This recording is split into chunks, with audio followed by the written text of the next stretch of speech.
A lot of talking points coming off this one, guys, as we see more and more big Fortnite creators taking a break from the game to try and play other things, Courage JD being the latest one. So as per usual, hope you guys all enjoy. Let's talk about it. The rant last night started by Courage and his fear of playing other games besides Fortnite because of a drop in viewership, something we have seen a lot with the likes of streamers leaving platforms. Of course, Courage, one of the later ones, actually leaving Twitch to go to YouTube Gaming, and he stresses when he does not see friends online and he wants to play other games on top of that, he has a fear to actually go live because he's afraid of that drop in viewership. Something we have actually seen time and time again really recently as well. You know, we have a few TSM guys, you know, Daquan, we also have Hamlins, and recently as well, Myth, taking a step back and taking intermittent breaks, not only from Fortnite, but streaming entirely along the likes of DrLupo. We found out a couple days back in a great podcast. I'll link that full clip down below for all of you. Even DrLupo is taking a break from Fortnite, or possibly just not going back to it because of the stress that comes around the game that has gotten so highly competitive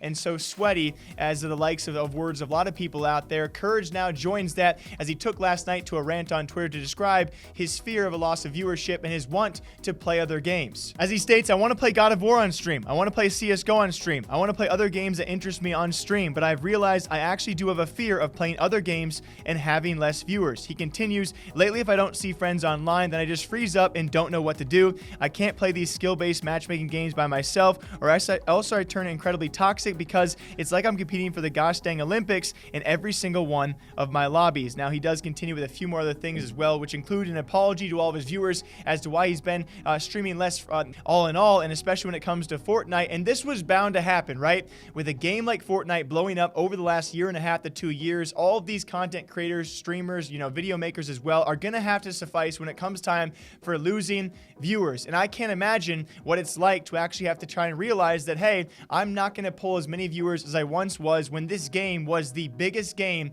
on planet Earth. And now the likes of CSGO on the rise, R6 on the rise, Rocket League on the rise, Valorant coming out. There are countless other games also doing very well. And you as a content creator can only play one thing for so long. A guy like Ninja is a rare breed, especially given his move to Mixer. A lot is on the back of him to try and carry that platform. So I understand why he sticks it out with Fortnite. And I really do think of all the content creators out there, he really, truly loves and enjoys that game as well. And so you look at the likes of DrLupo and Myth and Hamlins and why they're taking breaks. It's because, guys, a game like Fortnite can only stick around and be what it once was for so long. I don't even know if I'd still be playing Fortnite right now. If I never practiced my building, my editing, and I stayed like average, I'd probably be. I mean, I'd probably be on the same train that Courage is on right now, man. He's going like full blown competitive emo mode. I definitely get what he's talking about. That's what Myth has been. Myth just tweeted about that too. I mean, Myth is so. It's actually mind blowing. Myth is so young. Like he was so good, and he still is. It's like I don't know why he doesn't just go all in. Him, Daquan, and Hamlins, they all just like gave up.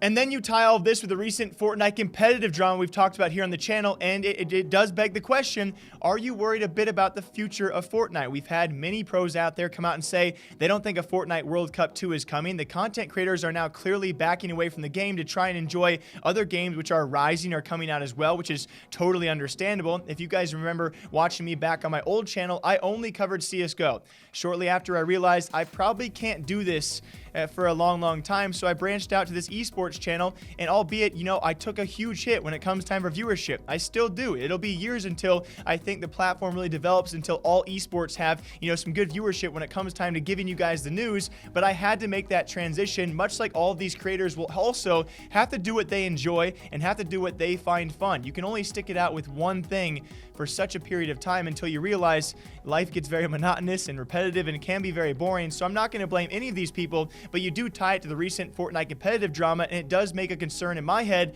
about the future of a game like Fortnite, which, by the way, even with new seasons dropping, we see that peak viewership. They go to the top game on Twitch viewership and then evidently drop off very fast after. I am super curious what the year of 2020 will be like if we don't get any other third-party organized events, if we don't get a Fortnite World Cup 2, and these creators keep on stepping away, and even yet, we still could see a lot of pro players leave for a product like Valorant, which drops this summer.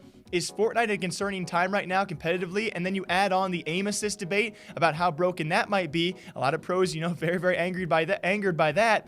I would say Fortnite is in a very, very concerning state if they don't announce events, if they don't keep people entertained, because they've been doing a great job of keeping people entertained for so long. But finally, it seems that we're almost at the official breaking point. And it does suck to see. I'll end it on this, because when it comes to skill-based matchmaking, it's super tough. You know, I think a lot of pros would enjoy that. When it comes to content creation, you like the reverse of that. We see right now in Call of Duty, everyone wants skill-based matchmaking. We see in Fortnite, though, when it comes out, all of a sudden people are really hating it, right? As you progress through the ranks, you just get sweatier and sweatier, and the game gets harder and harder. Some games want it, and then of course then you get it, and then all of a sudden you don't want it.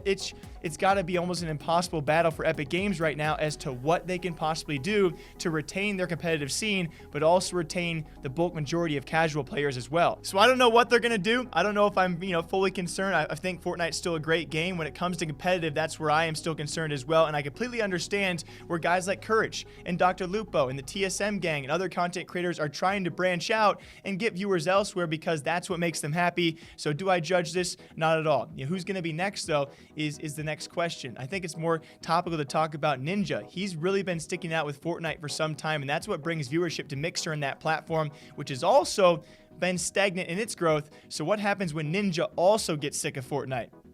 Think about that.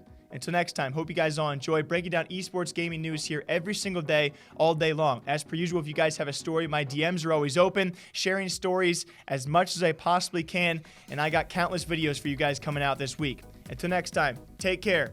Bye-bye.